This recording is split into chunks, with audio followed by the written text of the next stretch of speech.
ക്രൈസ്തവർക്കെതിരായിട്ടുള്ള ഈ ആക്രമണത്തെ എങ്ങനെ നോക്കിക്കാണുന്നു? നമുക്ക് നമ്മളെ ചെന്നിത്തല സാറിൻ്റെ അഭിപ്രായം ഒന്ന് കേട്ടു നോക്കിയാലോ? ഇന്ന് ലോകമെമ്പാടും നാളെ ക്രിസ്മസ് ആഘോഷിക്കുക. എങ്ങനെ ഒരു പ്രാവശ്യം കൂടെ പ്ലീസ്. ഇന്ന് ലോകമെമ്പാടും നാളെ ക്രിസ്മസ് ആഘോഷിക്കുക. കണക്റ്റ് ആവണില്ലല്ലോ സാറേ. ചെന്നിത്തല സാറിന് മൈക്കെല്ലാം കൂടി കണ്ടപ്പോൾ എന്ത് പറയണമെന്ന് വാക്കുകൾ കിട്ടാത്തൊരവസ്ഥ നമുക്കൊക്കെ വരുമല്ലോ. ആ ഒരു അവസ്ഥയിലാണ്. ഒന്നും തോന്നണ്ട, മനുഷ്യന്മാരല്ലേ.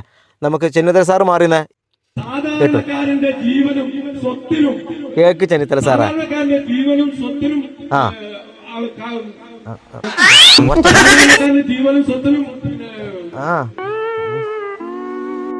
നാണം കെടുത്തി ആളെ മുമ്പിൽ. നമുക്ക് നമ്മളെ സാഹിബിനോട് ചോദിച്ചു നോക്കാം. സാഹിബ് സമസ്തന്റെ പരിപാടിക്ക് പോയതാണ്. ഞങ്ങൾക്ക് ഇവിടെ പറയാനുള്ളത്, ഇന്ത്യ രാജ്യത്തെ സംരക്ഷിക്കുന്ന സമസ്ത കേരള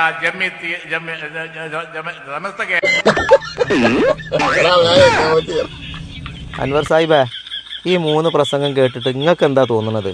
പിന്നെ പുലിനെ പിടിക്കാനുള്ള കൂടെ കവർന്ന് കൊണ്ടുപോയി പുലിയൊക്കെ കുടുങ്ങിക്കണം. ഇനി ആ വിഷയം ഇവിടെ പറയരുത്. ഇതുമായി ബന്ധപ്പെട്ടിട്ട് നിങ്ങൾക്ക് എന്താ പറയാനുള്ളത്? എല്ലാരും കൊല്ലുന്നു, ഞാനും ചാവും. അത് ശരി. എന്താ ഇവിടെ ഉണ്ടാകുമെന്ന് ഇനി പറയാൻ പറ്റൂല. എന്താ പ്രശ്നം? ആകെ പൊടുത്തം വിട്ടുക്കണ്. ഇന്റെ കജ്ജ് തന്നെ ഇതൊക്കെ പോയിക്കണ്. ഇത് കേട്ടപ്പോൾ ഞങ്ങളെ കജ്ജിന്നും പോയിക്കണ്. പക്ഷേ കൊല്ലുന്നൊക്കെ പറഞ്ഞു കഴിഞ്ഞാൽ കുറച്ച് ഓവറാണ്. അത്ര ഇതിനുള്ളതൊന്നും അവർ പറഞ്ഞിട്ടില്ല. മനുഷ്യന്മാരല്ലേ, സംസാരിക്കുമ്പോൾ എന്തെങ്കിലും അങ്ങോട്ടും ഇങ്ങോട്ടൊക്കെ വാക്കുകളൊക്കെ തെറ്റിപ്പോവും. അതിനിങ്ങനെ കൊല്ലുന്നൊക്കെ പറഞ്ഞ് ഭീഷണിപ്പെടുത്തിയാലോ? കുഞ്ഞാപ്പു സാഹിബേ, അത് ശരിയാണോ? Today you can be jubilant, but tomorrow you will be sorry about that. There is no doubt about that. നമ്മളെ മുഖ്യമന്ത്രിക്ക് ഇതെല്ലാം കൂടി കേട്ടിട്ട് എന്താ പറയാനുള്ളത് നമുക്ക് നോക്കാം. ഇനി മുഖ്യമന്ത്രിനെ നമ്മൾ ചോദിച്ചില്ല എന്ന് വേണ്ടല്ലോ. നമുക്ക് സമയം കഴിഞ്ഞത് കൊണ്ട് ബാക്കി പിന്നീടാവാം.